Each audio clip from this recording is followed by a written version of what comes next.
कितना मेहनत लगा, कैसा, कितने लोगों की टीम थी,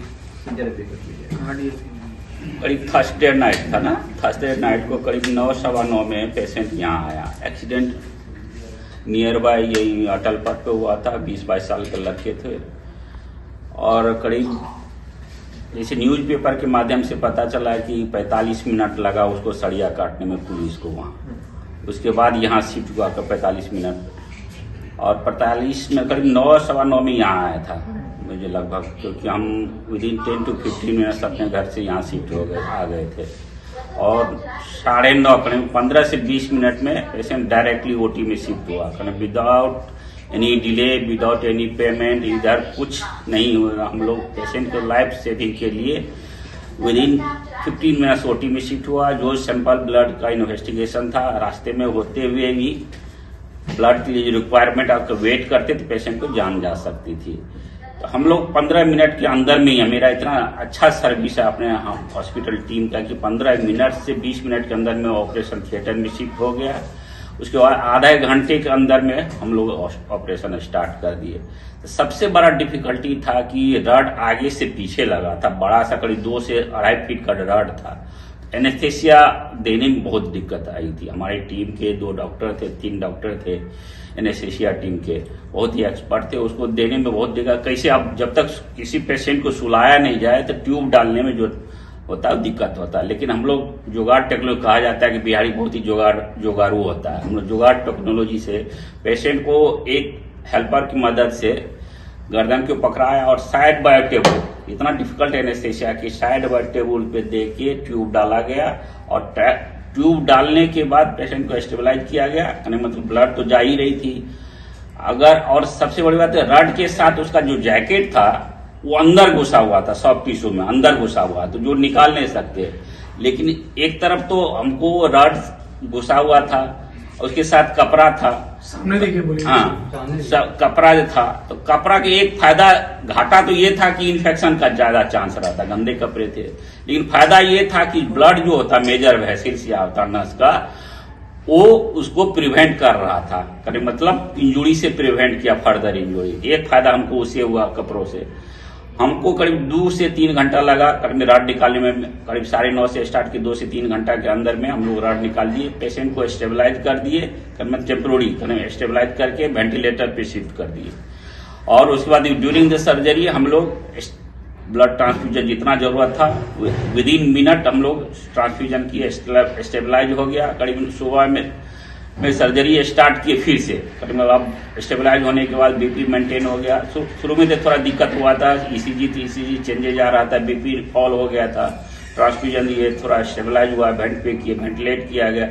तो पहला शक था हम लोग के कि चेस्ट इंजुरी ना हो जाए, चेस्ट अंदर चेस्ट वॉल में तो नहीं घुसा हुआ, तो चेस्ट इंजुरी नहीं हो जाए। इमीडिएटली पहला सर्जरी के बाद हम लोग सारा इन्वेस्टिगेशन किए। इन्वेस्टिगेशन में क्या था, पहला कि सीटी एंजियोग्राफी से कहा था कि नास का धमनी, जो मेजर धमनी है उसका इंजुरी हुआ कि नहीं।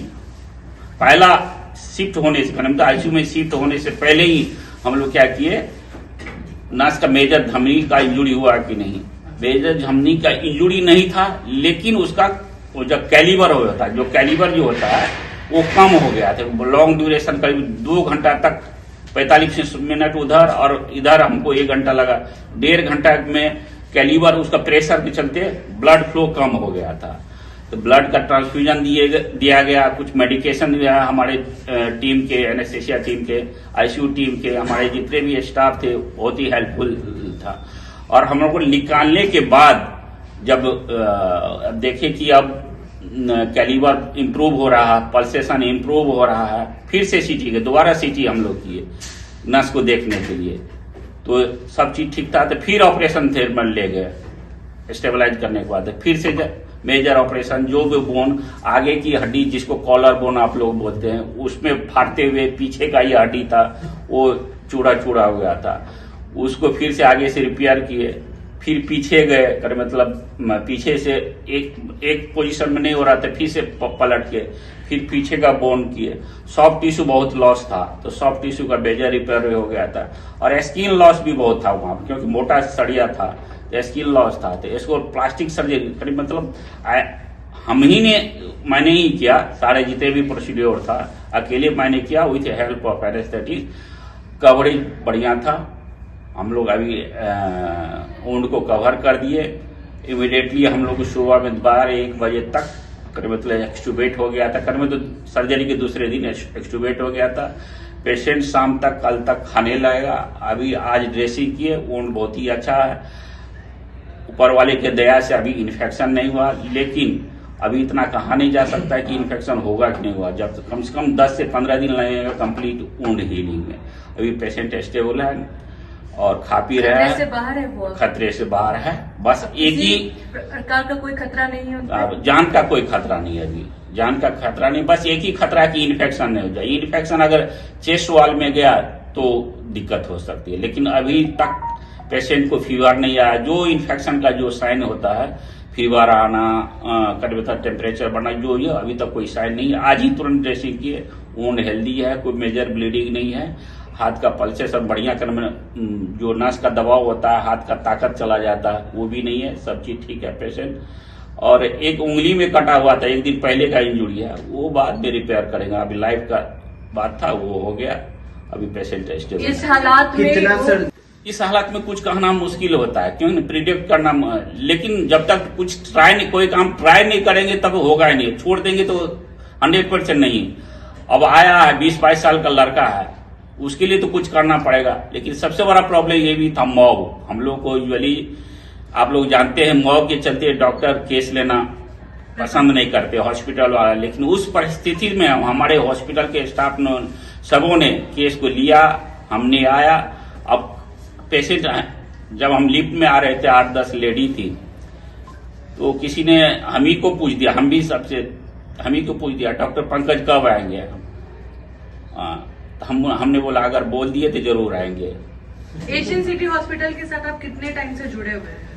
हम इससे पहले हम अपोलो हॉस्पिटल ढाका में थे, करीब 4 साल। अपोलो हॉस्पिटल ये 7 स्टार हॉस्पिटल था। उससे पहले अपोलो हॉस्पिटल हैदराबाद में थे, करीब 8 साल से। 12-14 साल के बाद हम पटना आए हैं, और जब से पटना आए तब से एशियन सिटी में हम 24 घंटे ट्रॉमा टीम है हमारी, जो कि जिसमें कि ऑर्थोपेडिक सर्जन, स्पाइन सर्जन खुद डॉक्टर पंकज है, न्यूरो सर्जन है और जनरल सर्जन है। तो ये ट्रॉमा टीम हमारे पास रेडी रहती है, जिसमें क्रिटिकल केयर स्पेशलिस्ट भी हैं, आईसीयू के डॉक्टर्स हैं और इमरजेंसी में भी डॉक्टर्स हैं।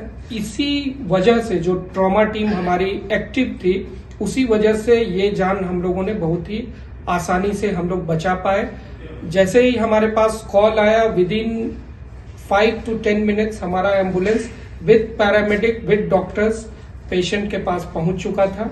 और जैसे ही वहां पे वो पाइप था, रॉड था, वो काटा गया, इमीडिएटली हमारे टीम ने उसको सफलतापूर्वक और सुरक्षित रूप से तुरंत हॉस्पिटल लाए और उसके बाद हम लोग उसका इलाज कर पाए। कैशलेस सुविधा है कि नहीं? हाँ, यहाँ पे कैशलेस सुविधा भी है। यहाँ पे आयुष्मान भारत, CGHS, ESI सारी सुविधाएं। तो ऐसे ही तमाम खबरों के लिए आप सभी बने रहिए हमारे साथ और देखते रहिए बिहार उज्जवल न्यूज। अब तक हमारे YouTube चैनल को सब्सक्राइब नहीं किया है तो जल्दी से सब्सक्राइब कर लीजिए। Facebook पेज को भी फॉलो कीजिए। वीडियो पसंद आए तो खूब लाइक कीजिए, शेयर कीजिए, कमेंट कीजिए। वीडियो देखने के लिए आप सभी का धन्यवाद।